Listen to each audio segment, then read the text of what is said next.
Então, a gente vai falar sobre nosso tema, né, saúde da comunidade LGBTQIAPN+, política, humanização e arquitetura do cuidado. O nosso tema, a gente fala sobre, principalmente, sobre a política nacional de atenção à população LGBT, que é uma política que ela promove diretrizes focadas na equidade e na garantia dos direitos e de acesso universal à saúde. Ela tem como finalidade promover o fim da discriminação, a redução da desigualdade no acesso, o acesso universal a todos que fazem parte da comunidade, a capacitação profissional que seja capacitada para cuidar deles, porque, infelizmente, a gente tem um grande déficit disso na nossa população. Justiça e direito de todos.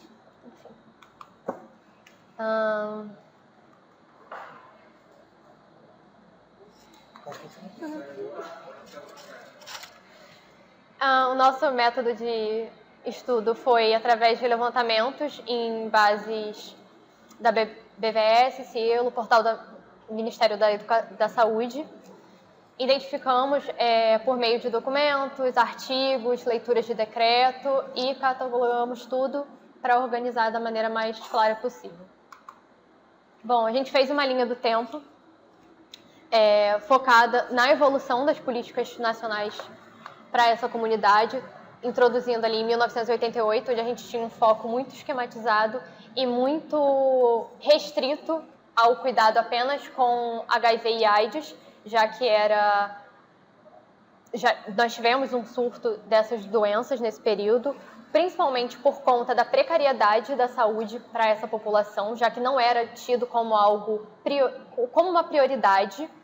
Então, eles focavam apenas no controle dessas doenças, em tratar essas doenças, mas negligenciavam totalmente os indivíduos. A partir de 2004, a gente teve a criação do Comitê Nacional, que foi um marco porque introduziu ali a política nacional e a participação social. O processo transexualizador, em 2008, que reconheceu a necessidade de se trabalhar especificamente com a população trans de uma maneira diferente e de cuidar dessa população de uma forma diferente, respeitando as suas necessidades. Tivemos, em 2011, Política Nacional LGBT, ela foi introduzida em 2011 e ela visava, como eu falei no slide anterior, a saúde integral, o cuidado e a garantia de uma saúde com equidade para todos, garantindo que todos tenham necessidades atendidas, apesar das necessidades serem diferentes. Na verdade, reconhecendo que eles têm necessidades diferentes e que precisam ser atendidas de formas diferentes.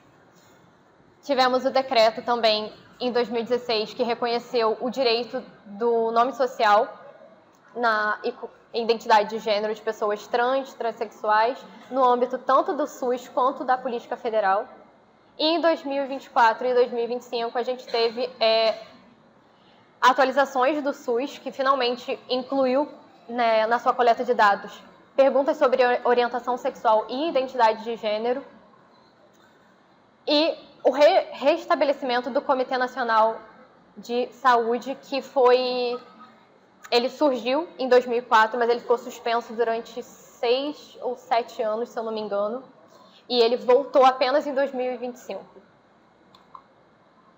A gente colocou aqui também os alicerces do SUS, porque essa política nacional, apesar dela ter como intuito ali a população LGBT, ela está muito baseada ainda nos princípios do SUS, ela tem a universalidade, a integralidade e principalmente a equidade. Esse é um tópico muito importante nesse trabalho, porque é um reconhecimento de que as pessoas da comunidade LGBT, elas são tratadas de uma forma muito generalizada às vezes, e isso é muito incorreto, né, assim por se dizer, porque não é porque você está inserido numa comunidade que você todos vão ter as mesmas necessidades, principalmente em relação à saúde. A saúde é uma coisa muito pessoal, é uma coisa que vai além do biológico. Então, a equidade é muito importante para reconhecer que essas pessoas, elas têm necessidades diferentes que precisam ser alcançadas de forma diferente. E a participação social, que é extremamente importante em qualquer política que envolva a sociedade, né, a população como um todo. E aí a gente vai falar sobre o Comitê Técnico Nacional, que, como eu falei, ele surgiu em 2004, mas ele teve um período de suspensão durante o governo Bolsonaro, no período de 2017 até 2025, não, 2019 até 2025. Ele foi suspenso ali por questões políticas, por não fazer parte das prioridades políticas daquele momento, daquele governo. E ele retornou apenas em 2025, o que foi extremamente importante, porque nesse momento, nesse período onde ele foi suspenso, a gente teve um grande retrocesso da saúde com foco na população LGBT. A gente teve uma grande invisibilização dessa população, não totalmente, mas num contexto de que quando você tem um comitê que é técnico para tratar disso e ele é suspenso por uma questão política, isso é prejudicial para a comunidade como um todo, porque isso afeta toda a comunidade, sendo suspenso por algo que simplesmente não era prioridade no governo. Então, é um assunto muito delicado, mas eu achei importante trazer ele, porque isso mostra que, às vezes, não só a nossa população, mas o nosso governo nem sempre está preparado para lidar e para cuidar das comunidades que a gente tem. E, como eu falei, ele tem ali como principal objetivo quebrar a invisibilização dos dados e das pessoas. Então, ele promove sempre as necessidades e orientar estratégias de cuidado que sejam necessárias para a comunidade e que, nesse slide, a gente tentou trazer de uma maneira muito didática a questão do ambiente social afetar a saúde. Como eu falei no slide anterior, a gente teve a suspensão do comitê técnico por conta de uma questão política. Não era uma questão de política envolvida no SUS, mas isso influencia a saúde da população porque foi algo político. Então, isso demonstra que as causas sociais, como preconceitos, falta de priorização do cuidado dessa comunidade, discriminação, violência, tudo isso, todo esse estigma social que a gente tem na nossa sociedade, ele gera um impacto muito grande no estado psicológico da comunidade LGBT, né, dos indivíduos da comunidade LGBT. Isso cria um grande conflito de identidade e um estado de hipervigilância constante, porque é muito difícil você procurar um serviço de saúde e você sequer ser tratado de uma forma respeitosa ao chegar nesse serviço de saúde. Isso muitas vezes faz as pessoas desistirem ou simplesmente não irem buscar o serviço de saúde por medo de como vão ser recebidas, de como vão ser tratadas, se vão ser respeitadas, e também pelo desconforto, né, pela insegurança num todo. E aí a gente colocou, então, as causas, o estado psicológico que é afetado e os desfechos clínicos, né? Como eu falei, tudo isso afeta muito o psíquico, causa um sofrimento psíquico muito grande. Abusos de substâncias e drogas também podem ser desencadeadas por conta desse impacto psicológico e também a baixa adesão, como eu falei, a baixa procura do atendimento. É importante a gente entender, a gente colocou essa frase, né, que a identidade LGBT não é o que adoece a população, e sim a forma como o ambiente trata as pessoas dessa comunidade. O atrito que elas têm com esse ambiente hostil é que muitas vezes adoece os indivíduos. E aí a gente trouxe um pouco da teoria de Florence para falar um pouco sobre essa questão do cuidado da saúde integral, né? A Florence, ela tinha ali, propôs que o ambiente é o principal agente de cura numa sociedade. Então, os fatores como higiene, ventilação, combater patógenos, tudo isso que a gente já aprendeu, né, ao longo lá do primeiro período, tudo isso é muito importante no cuidado integral do corpo físico ali da pessoa. Porém, vindo para o século XXI, a gente tem aqui que a saúde integral, ela, diferente do que Florence propunha, o patógeno aqui, ele não é apenas o agente epidemiológico, ele não se trata apenas do ambiente, da higiene do ambiente, mas sim dos preconceitos e estigmas que a sociedade impõe, porque esses preconceitos afetam no ambiente e afetam como a pessoa vai viver nesse ambiente. Então, a gente precisa hoje, para ter uma saúde integral, que esse patógeno, né, que é o estigma e o preconceito, ele seja tratado. Então, por isso que a gente colocou aqui um termo saúde, higiene emocional, onde a gente tem aqui a escuta psicológica, a escuta ativa, o respeito à identidade como uma forma de purificar o ambiente para que essas pessoas possam se tratar e se recuperar, caso necessário, de maneira mais saudável e de maneira mais respeitosa. Aqui a gente exemplificou isso, aqui não é nada mais do que um exemplo, na verdade vários exemplos para ficar mais didático. Tem muitos textos do nosso trabalho, é um trabalho bem... que a gente aprofundou bastante porque é um tema complexo, que envolve várias coisas. A comunidade LGBT é uma comunidade muito grande e que falar sobre essa comunidade é difícil sem generalizar ela, porque a generalização é um grande problema quando você fala sobre ambientes, sobre pessoas em ambientes diferentes, né? Então, aqui, a higiene, né, que no caso da Florence seria a remoção de toxinas, hoje em dia se equivale à remoção das microagressões, das linguagens tóxicas, do preconceito. A ventilação seria um espaço sem julgamento moral, sem esse sufocamento das pessoas. E a luz natural, a visibilidade, seria rompendo essa invisibilidade das pessoas, porque até hoje tem médicos, profissionais da saúde, que ainda consideram que a identidade LGBT é uma doença. Isso, inclusive, a gente trouxe um dado sobre isso, mais à frente a gente vai falar, que foi até um pouco assustador achar isso durante a pesquisa, se eu não me engano. A gente vai aprofundar, mas 40%, se eu não me engano, da população médica, até alguns anos atrás, ainda acreditavam que a identidade LGBT era uma doença e não algo que era do indivíduo, né? Que não algo que não era ruim.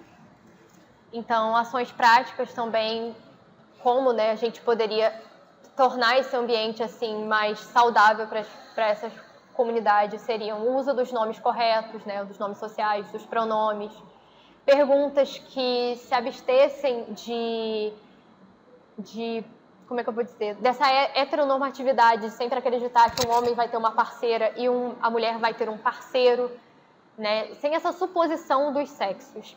Também garantir que a recepção dessas pessoas nos consultórios e nos ambientes hospitalares seja 100% segura e respeitosa, e o preenchimento sempre sistemático dos campos de orientação sexual e de identidade, respeitando a identidade do paciente, não apenas o físico dele, né? A saúde, no caso, a identidade física.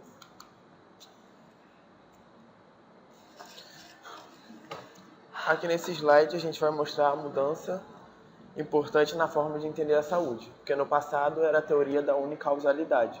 Acreditava-se que o único fator determinante para o adoecimento eram os patógenos, vírus e bactérias. Hoje em dia, já no presente, tem a visão dinâmica, que o processo vai muito além da biologia. É um sistema complexo, impulsionado por fatores sociais, biológicos, econômicos e psicológicos. Porque duas pessoas com a mesma doença,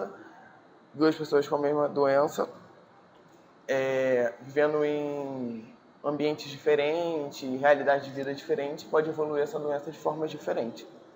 Aí entram os determinantes sociais, que é alimentação, moradia, saneamento, trabalho, educação, transporte, lazer, serviços essenciais, porque a pessoa pode até ter acesso ao SUS, mas se não tem acesso ao transporte, como que chega nos hospitais, nas clínicas?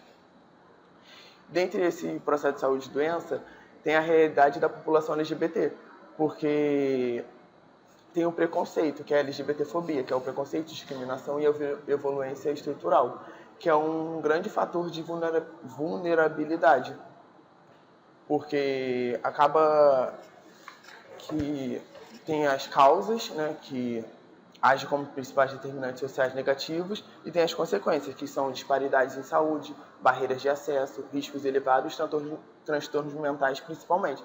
Porque se a sociedade fica culpando aquela pessoa, fica botando na cabeça dela que aquilo o que ela está se tornando errado, a identidade dela é errada, ela acaba se culpando e se excluindo da sociedade.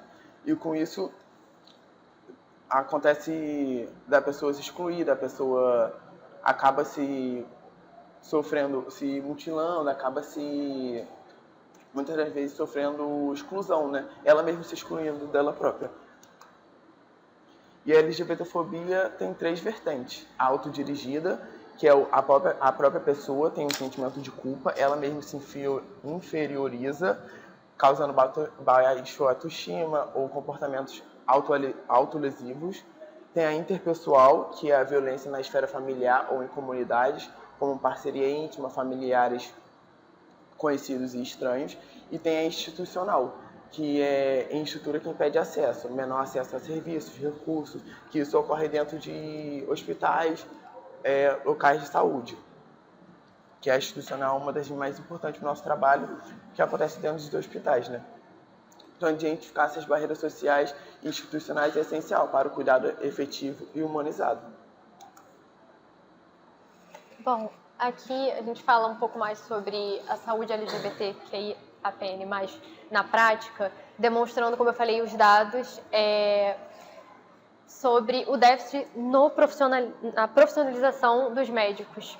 Como eu falei, em 2018, 40% dos médicos do Distrito Federal não sabiam que a homossexualidade não era uma doença. Eles ainda acreditavam que a homossexualidade era uma doença a ser tratada e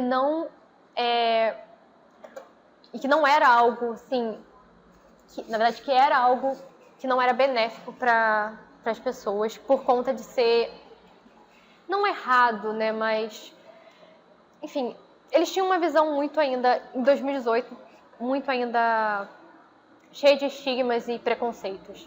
Também temos a relação dos ginecologistas e obstetras, que 57% deles alegaram que nunca tiveram nenhuma formação na graduação sobre como tratar das pessoas dessa comunidade, principalmente em relação às pessoas trans. E tudo isso gera uma grande barreira no acesso dessas pessoas ao serviço social, né? Inseguranças, receios de acessar a unidade de saúde, como eu falei anteriormente, o medo de ser discriminado no atendimento, o medo do desconforto de ser tratado ali por um pronome que não se reconhece, por um nome que já não se reconhece mais. Isso faz com que a pessoa muitas vezes desista do cuidado e muitas vezes nem vá buscar esse cuidado. A gente trouxe uma pequena frase também sobre como o cuidado dessa comunidade, ela não é uma medicina paralela, né? Ela é uma coisa que precisa ser pensada de uma forma diferente. Como eu falei, a equidade nesse ponto é muito importante. É a gente entender que dentro da comunidade LGBT, a gente tem várias figuras que precisam ser tratadas de formas diferentes para que as suas necessidades sejam de fato atendidas, sem que a gente tenha... presuma coisas baseadas na heteronormatividade ou baseadas apenas no sexo biológico delas. Aqui também trouxemos alguns eixos clínicos mais frequentes. A saúde mental, como o Rafael falou no último slide, por conta da ansiedade, depressão, ideias suicidas. Tudo isso é um impacto muito gerado por conta do preconceito, do estigma da sociedade, que acaba fazendo com que o indivíduo ele crie uma culpa, um sentimento de culpa e até de ódio por si próprio. O uso de substâncias também, essa comunidade está muito exposta à violência, tanto violência física quanto violências sexuais, e aí a gente tem doenças ISTs, doenças... STs e rastreio de violências físicas e patógenas. A exposição a substâncias também, álcool, drogas, e como estratégia de enfrentamento por conta do estresse social e do sofrimento psíquico. Então, uma forma que a gente poderia enfrentar melhor isso, esses eixos clínicos, seriam exames preventivos adequados à anatomia, com o histórico do paciente, sem rotular esse paciente baseado apenas no seu estado biológico, mas sim respeitando a sua identidade de gênero. Aqui é a jornada do cuidado humanizado, preparação e rastreio. Aqui é onde o profissional deve preparar um ambiente para o paciente, né? Preparar um ambiente acolhedor, um ambiente seguro, que ele consiga sempre querer retornar a esse ambiente. E o passo 2 é o profissional reconhecer preconceitos pessoais, ele próprio se reconhecer. E não deixar esses preconceitos pessoais interferir na consulta. E não deixar isso. Passo 3 é identificar sinais de violência. Porque muitas das vezes a pessoa que sofre violência, ela não fala, ela não chega falando.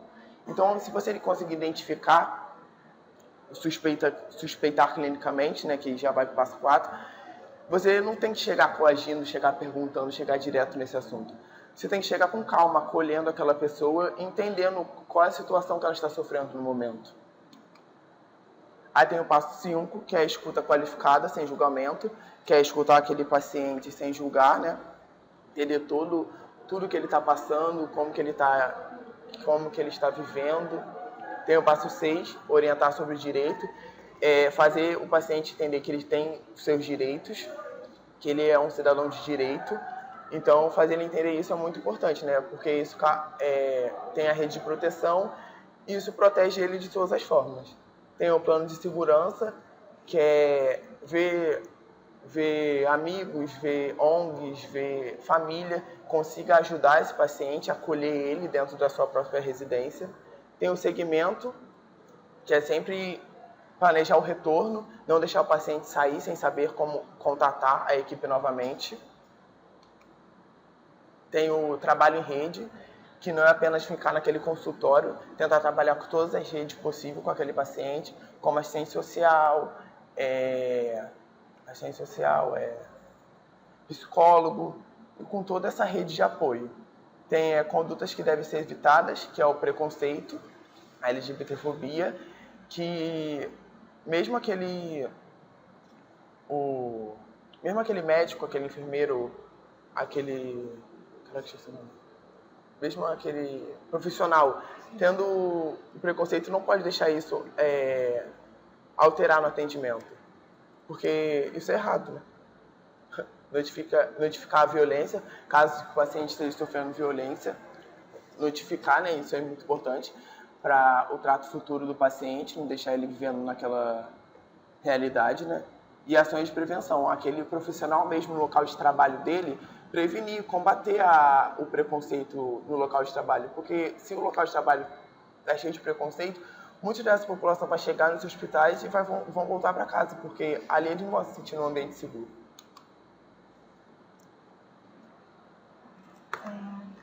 Então, depois que ele falou sobre toda a jornada de cuidado, chega um ponto muito importante desse trabalho, que é o processo transexualizador no SUS, que é o atendimento às pessoas trans. E é muito importante entender que esse processo, apesar de a gente ter trazido aqui de forma mais resumida, mais generalizada, porque é um processo bem extenso, que envolve vários fatores, esse processo ele vai além das cirurgias de resignação de sexo. Ele envolve todo um cuidado integral e que deve ser feito por profissionais de forma interprofissional, na verdade. Ele deve ser feito por profissionais de várias áreas em conjunto para poder lidar com o processo em si. Basicamente, ele começa na OBS, onde deve acontecer um acolhimento humanizado, com respeito ao nome social, com um acolhimento e o encaminhamento para o sistema onde ele vai ser ali tratado, seja para como eu falei, é um processo que envolve vários fatores, ele vai desde a introdução a hormônios, até questões psicológicas, emocionais, até chegar no processo da cirurgia de resignação de sexo. São vários fatores que precisam ser tratados de forma muito integral para que o paciente tenha o melhor atendimento possível e que as necessidades dele sejam 100% atendidas, sem discriminação, sem preconceitos e sem que nada atrapalhe essa experiência para o paciente, porque muitas pessoas podem acabar desistindo de algo que elas querem fazer, às vezes introduzir um hormônio, às vezes fazer uma cirurgia de resignação de sexo, não por conta delas terem uma insegurança do processo, mas sim pela forma como elas são tratadas por aqueles profissionais que deveriam acolher ela e conduzir ela nesse processo da maneira mais segura possível. Às vezes elas não se sentem seguras para realizar isso por conta do tratamento. Então é um processo sim, muito delicado, como eu falei, envolve várias questões, precisa ser tratado com o máximo de respeito possível E a integralidade, tanto a integralidade quanto a equidade aqui também é muito importante. E aqui a gente traz algumas práticas também clínicas do cuidado da população trans e não binária, como eu falei, identidade e segurança sendo os principais tópicos aqui, a adoção inflexível do nome social, dos pronomes, que é uma determinação muito importante para que o paciente continue, tanto que ele busque o tratamento quanto continuar no tratamento, cuidado afirmativo, sempre com intervenções baseadas nas evidências científicas e não geradas por especulações ou por opiniões ali pessoais dos profissionais. Rastreio de órgãos, não por gênero. Isso é uma forma sempre mais respeitosa e ética de tratar o paciente, sem gerar nenhum constrangimento a ele. Então, focar na anatomia do paciente. E prevenção reprodutiva, que é o respeito à identidade e a parte da segurança do paciente. Então, nesse slide a gente traz direito reprodutivo versus justiça reprodutiva. No lado esquerdo está na teoria e do lado direito está a prática, né? Porque na teoria é tudo lindo, mas na prática nada disso. Na teoria tem a Constituição, seria em casos de mulheres lésbicas, que eu esqueci de falar desse slide. Na teoria tem a Constituição da Lei 9.263, que garante a liberdade de planejamento familiar. Tem a Política Nacional de Atenção Integral em Reprodução Humana Assistida, que garante o acesso a técnicas de inseminação e fertilização pelo SUS. E tem a Política Nacional LGBT, que prevê a garantia de direitos reprodutivos, teoricamente permitindo fertilização in vitro e inseminação para casais homoafetivo feminino.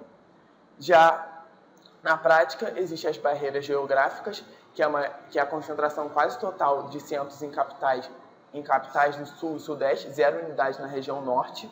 A falta de padronização, porque os hospitais criam suas próprias leis, isso podendo excluir grande parte dessa população, como é um exemplo ali, um hospital aceita casais lésbicos até 39 anos, outro exclui totalmente casais homoafetivos e limita a idade a 35.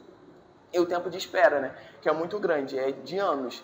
E a pessoa não fica sabendo sua colocação no tempo de espera e não tem um acompanhamento. Então isso é muito vago para a pessoa que entra nessa fila de anos. Esse exemplo mostra que garantir direitos no papel não basta. É preciso acessar real acolhimento e equidade. E tem a conclusão, né? Que para finalizar, o principal ponto é que a saúde não deve focar apenas na doença. O objetivo é criar um ambiente onde a identidade da pessoa não seja o fator de risco. Uma arquitetura de cuidado verdadeira exige que cada profissional seja um defensor ativo da saúde mental, validando direitos e construindo um SUS onde o acolhimento cure tanto quanto um bisturi. Aqui estão as referências. É isso.